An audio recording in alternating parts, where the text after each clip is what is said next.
How is everyone? We are in 2022. How many of you know that we are in 2022? You excited about the year ahead of us? Do you think the spring is coming and that the COVID is behind us? I can see less of masks happening around. Is that the sign of the spring coming and that the winter is behind? I hope so. You know what I mean.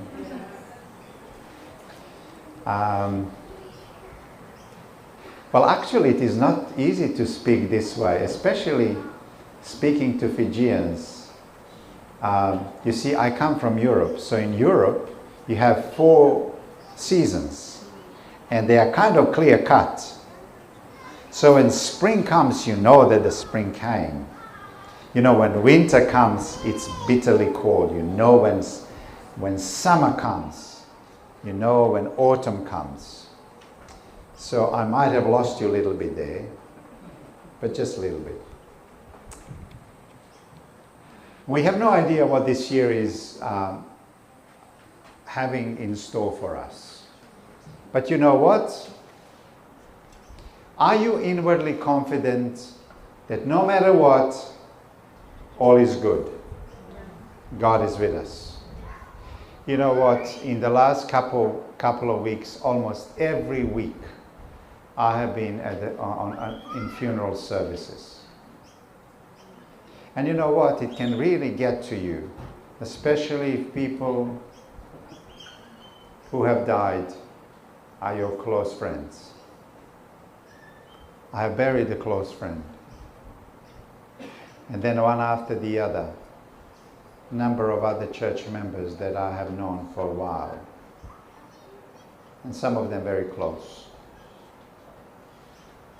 Look, unless we keep the gospel of Jesus close to our hearts, things that happen around you will really affect you, and they can affect you badly. So therefore, the closer to Jesus and the gospel of Jesus is where we need to be. Today, I am going to share with you a text that describes the event. And within this event, I want to leave with you just one important lesson. There's not too many, just one.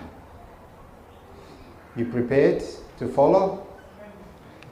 Let me just geographically tell you where it happened. You know, when Jesus lived on earth, he crisscrossed Israel or Palestine. He crisscrossed Galilee and Judea. When he would go from Jerusalem, which is Judea, into Galilee, he would typically go through the little village, which was just about 2 kilometers from Jerusalem, and the name of a place was Bethany. I was in that place. I was almost stoned by Arabs because I looked like maybe American, and they didn't like Americans at that time.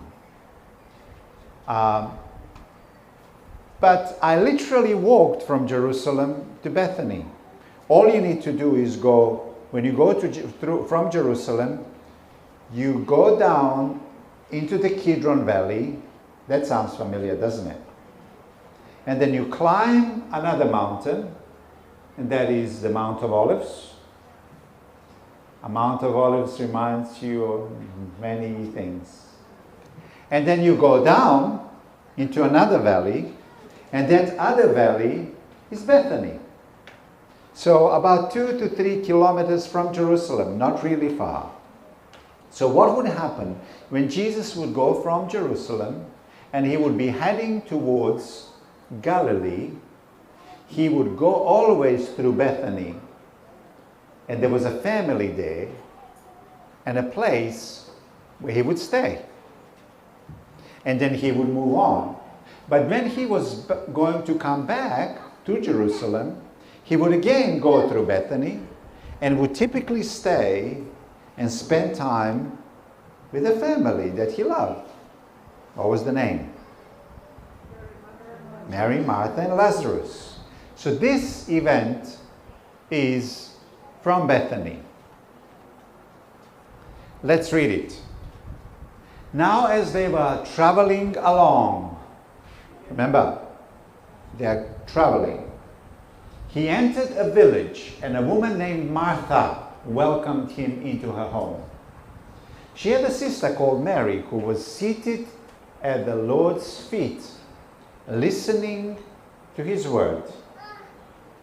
But Martha was what?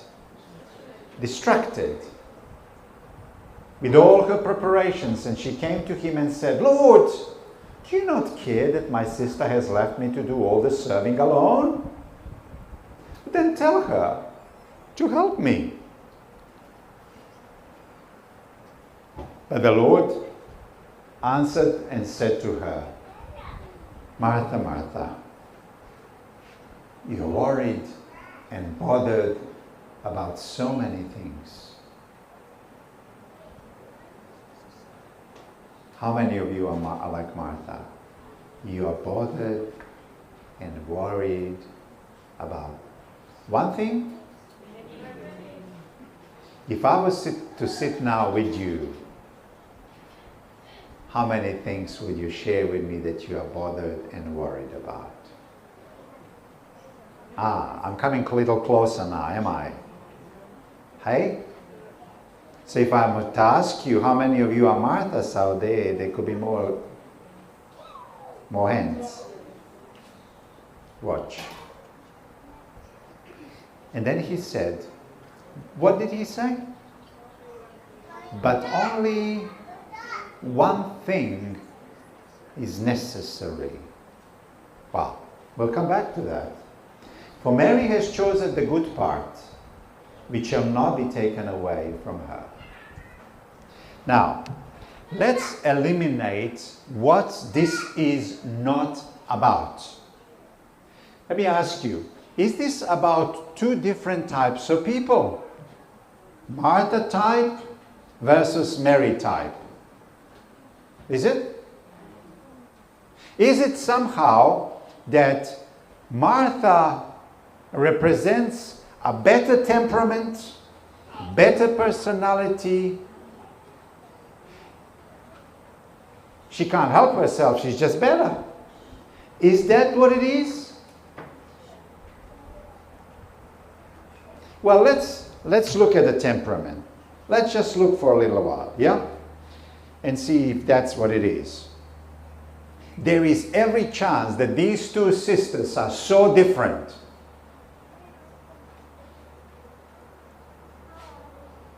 Do you find that you are different from your siblings? Of course you are.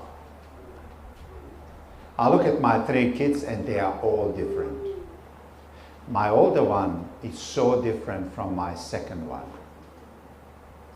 Very different. And I tell you, Martha and Mary is like chalk and cheese. Very, very different. Mary seems to be a quieter person, probably withdrawn. How many of you here are introverts? You are not energized by people around you, but rather prefer to be on your own. Did you know that I myself am an introvert? I learned to be a little more extrovert. By default,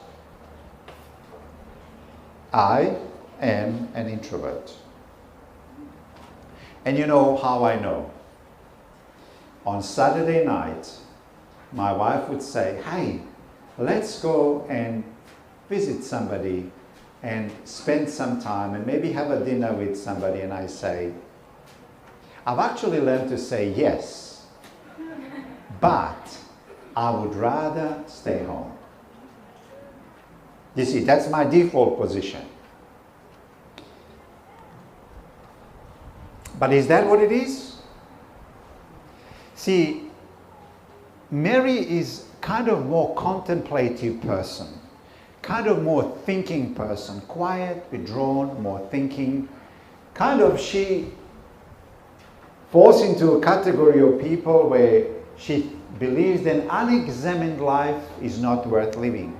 She's a contemplative person. Why other people are so rushing and running and why? On the other hand, her sister, polar opposite.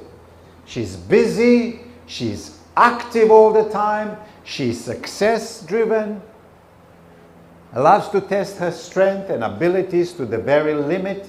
Simultaneously, she can do many things at the same time. Do you know people like that?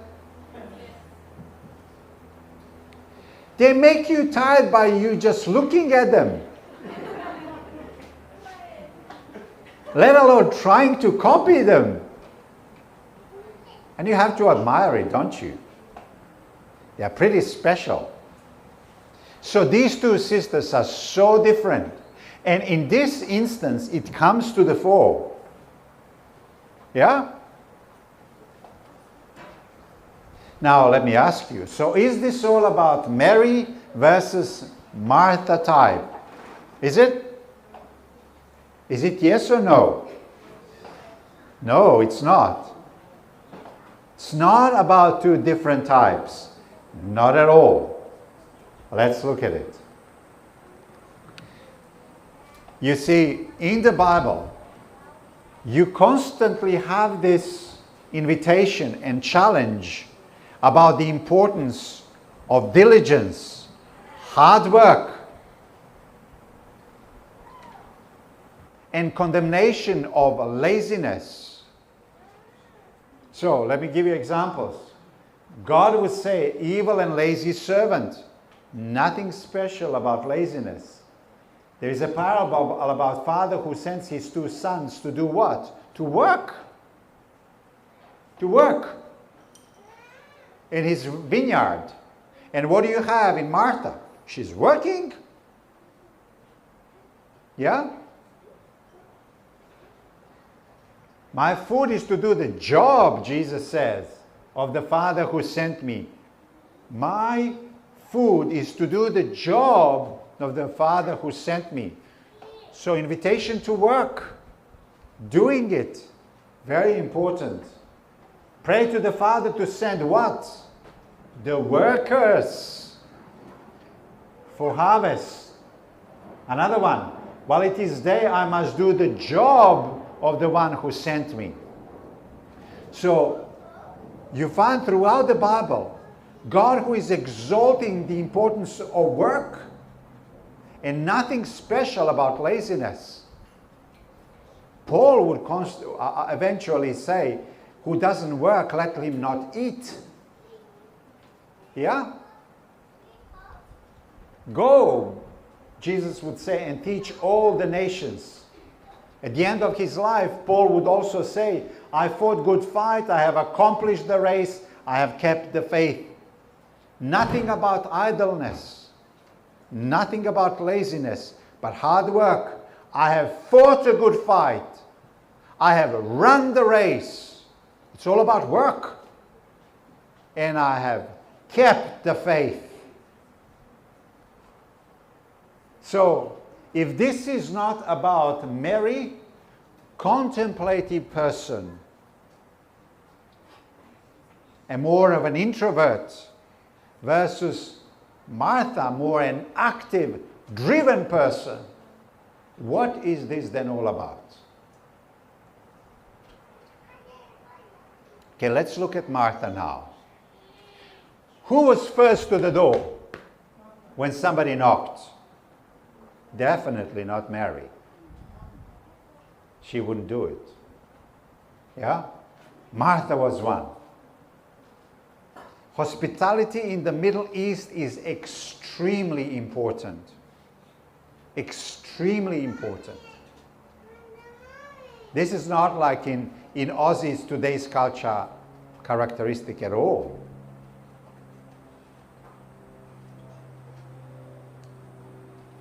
Mary, On the other hand, she had a sister called Mary who was set at the feet of Lord's feet, listening to what he said.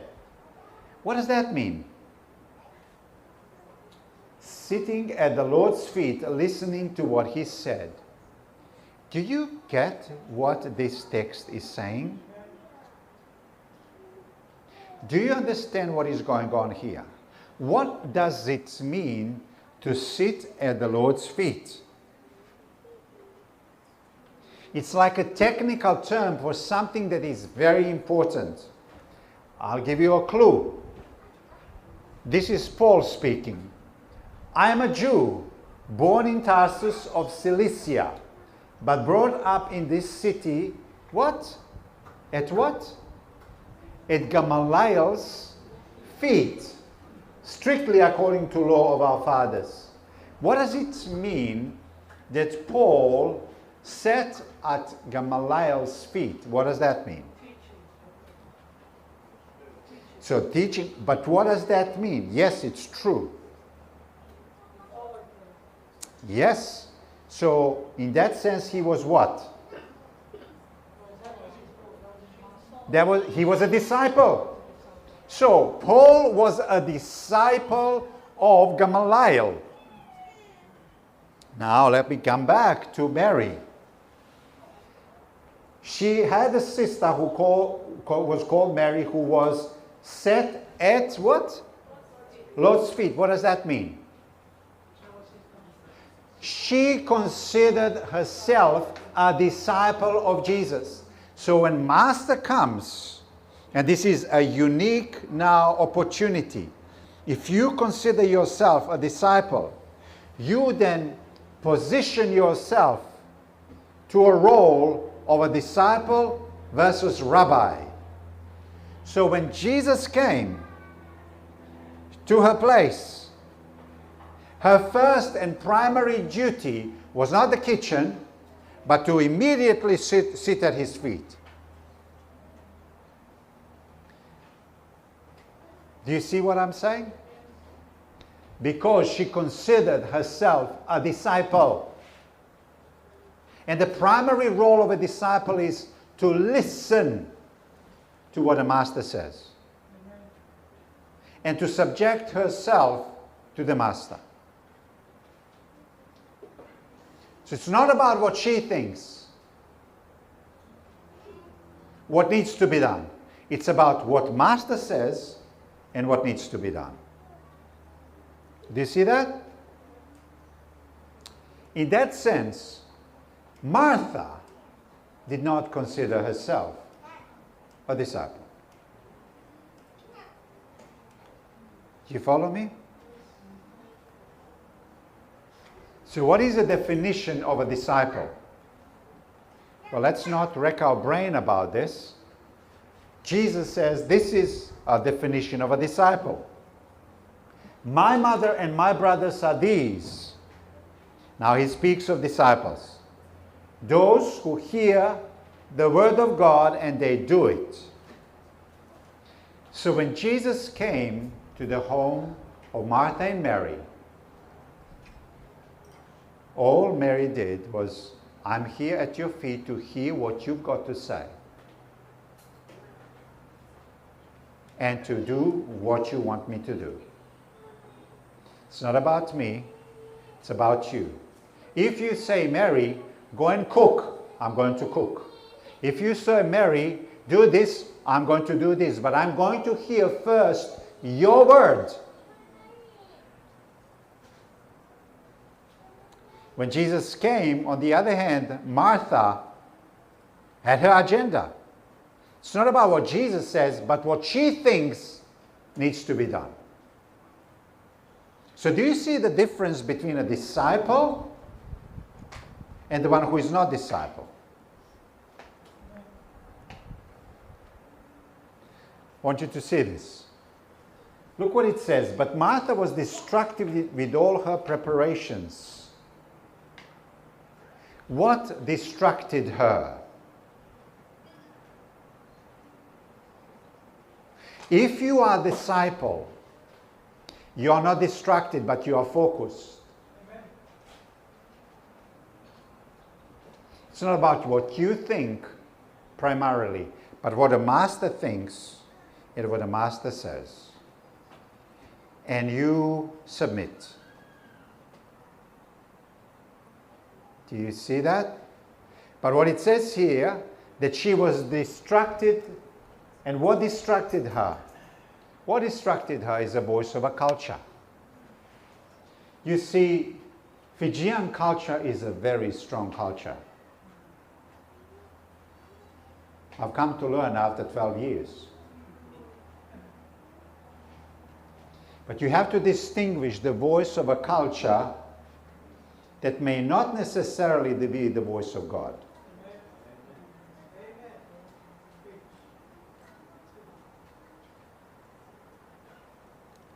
There is nothing wrong in the hospitality of Jewish culture. It is so beautiful and it is so good. But the voice of culture must be overridden by the voice of a master. So when the master comes, you take a position of a disciple and listen. So if he is to override the voice of a culture, which is a hospitality, then so be it.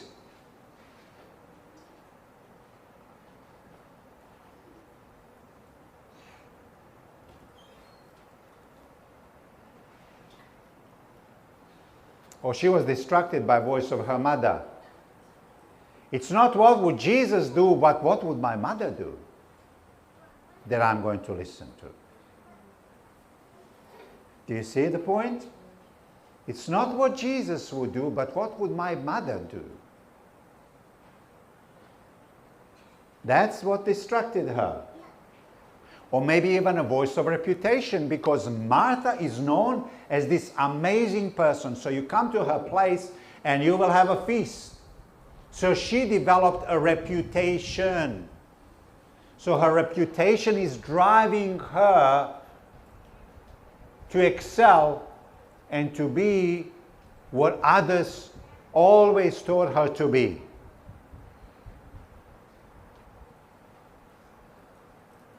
So she's distracted by her reputation, voice of a culture, maybe voice of her mother. Everything brought together potentially. Look at this. Look what she says. Look what Martha says. Lord, don't you care that my sister has left me to do the work by myself? Tell her to help me. What an amazing relationship between these two sisters. Hey? She's not even looking at her sister. She says, Jesus, it's not only Martha to be blamed, it's you to be blamed. Hello? You know what I like about this? That they have such a good relationship with Jesus that she could even say this. Even though she is wrong, but I like the underlying good relationship that they have. Yeah? Can you see that? That's beautiful. It's really special. Even though she is wrong, but that's okay.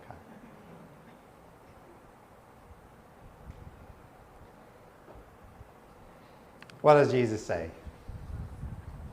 He says, Martha, Martha, let me tell you, if Jesus repeats your name twice, then brace yourself. Shall I say it again? If Jesus repeats your name twice, then you better listen.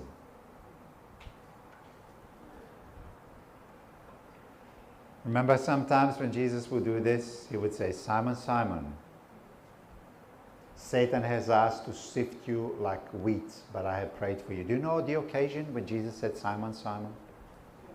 When did that happen? In Gethsemane. Just before Simon was going to deny him. Jesus said, Simon, Simon, Satan has asked you to sift you like wheat. Careful, careful. So it's all eyes, all ears, all like antennas. Simon was to listen. And what happened after this? He denied him. But Jesus mentioned his name twice. So when he mentions your name twice, be on total alert. When he said to Martha, Martha, Martha, hey, antennas up. You're distracted and you are worried about too many things. Listen carefully. There's another one. Saul, Saul, why do you persecute me? Wow. Remember the story? Saul was so convinced that he is doing the godly thing. And now God comes and he says, Saul, Saul. He has to make a full U-turn. When God mentions your name twice, there has to be some kind of a U-turn. Because the position that you find yourself in is dangerous. It was for Martha, it was for Simon, it was for Saul, and it is for you. If God mentions your name today twice, maybe as you are listening, then all ears, all ears.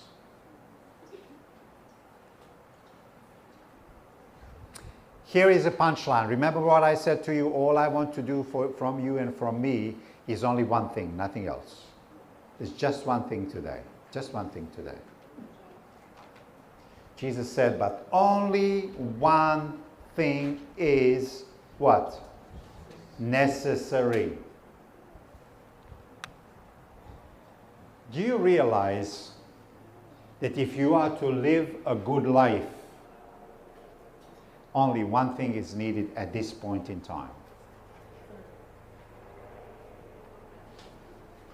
When Jesus came to Bethany, to the house of Mary and Martha as a rabbi and as the Messiah, only one thing was needed for a disciple. Because he was not there every day. And that is for a disciple to be totally open to what the Master wants. Or what the Master wants to say.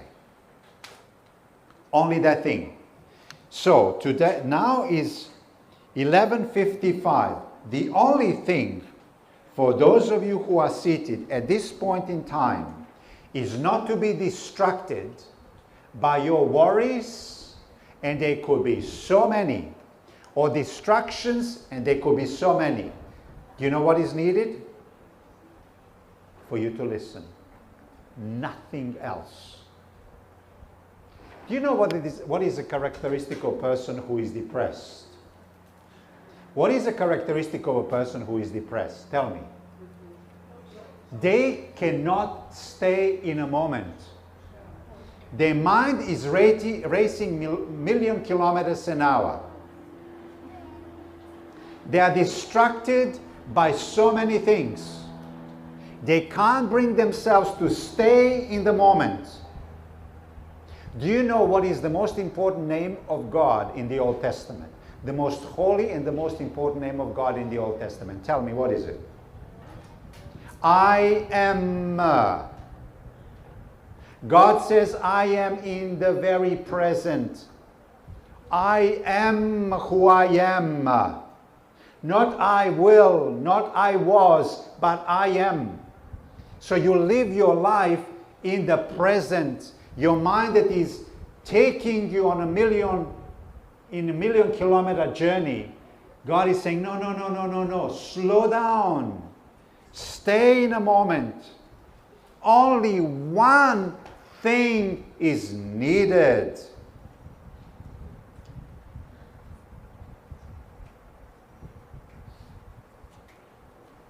The greatest success that the depressed person can have, and the greatest secret that the depressed person needs to learn, is to stay in a moment. And appreciate the moment. And do what is necessary at this moment. At this moment. Not what will happen in 1 hour. Not what happened yesterday. but now. Jesus said to Martha, Martha, what is needed now? Only one thing is necessary.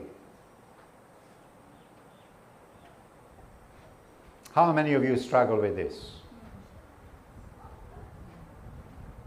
How many of you can enjoy the moment? Or you can't enjoy the moment because you are so distracted that you neglect even people around you. Because your mind is racing either to the past or is racing to the future because you're worried about what Jesus said. So many things, while one thing is necessary.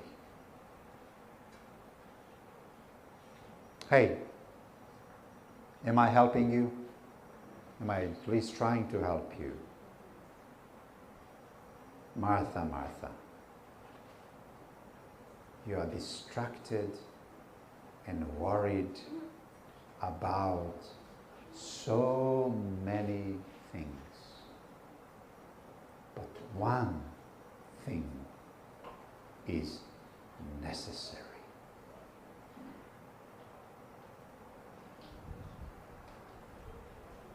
And at this point in time, all you needed to do is sit at my feet. I'm not saying that you shouldn't cook. Sit at my feet and let's cook together after this. Because that thing will be necessary. Do you see that? Then cooking will become necessary. Yeah? And as you are cooking, you are staying in the moment and just thinking about cooking. Because that thing is now necessary. Or maybe at this point in time you just need to be patient. Or maybe just at this point in time you just need to listen. How good is it to sit, to be with a friend who's not going to interrupt you and who's just going to listen to you, and not to impose her agenda, but just to listen. One thing is necessary. One thing is necessary. Do you see my point? And I said to you today, that's what I'm going to talk about, just one thing. Or do that one thing, or just give. Whatever it is, you're worried and upset about many things. Being distracted from doing one thing results in being worried and upset.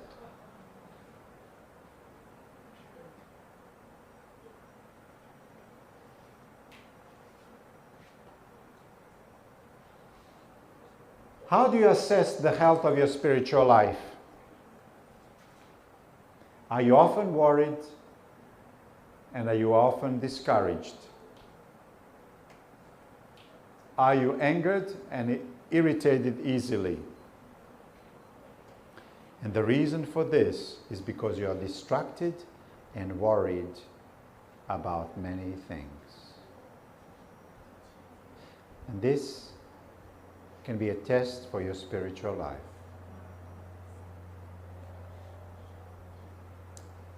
Mary chose better. See, Jesus always speaks the truth. I can imagine that Jesus spoke in love. But at this point in time, he said, look, she chose better. Hands down.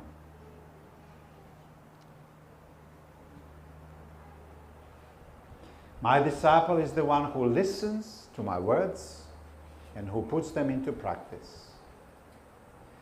So, let me finish. This is not going to be long today, and I told you this. I'm hoping that after today's sermon, you have kind of a key in your hand. And that is to say to yourself, only one thing is necessary.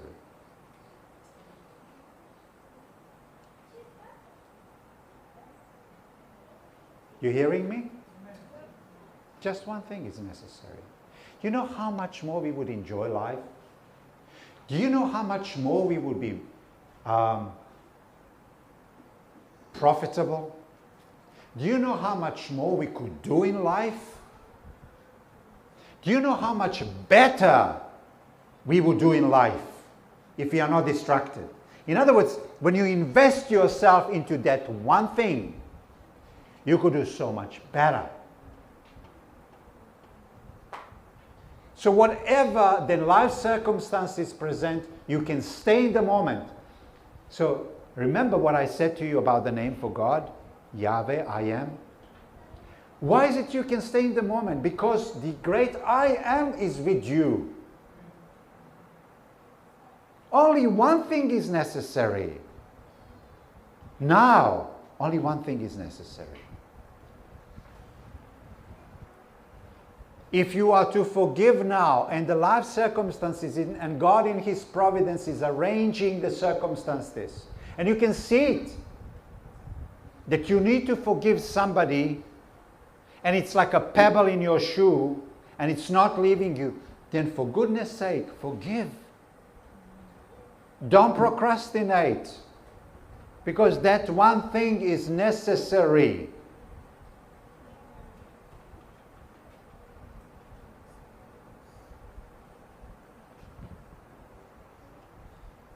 If that is what you need to do, then God will enable you to do it. Do you see that? If one thing is needed, the one who is with you will enable you to do that thing. Regardless of how difficult you think it is, He will make it that it is not.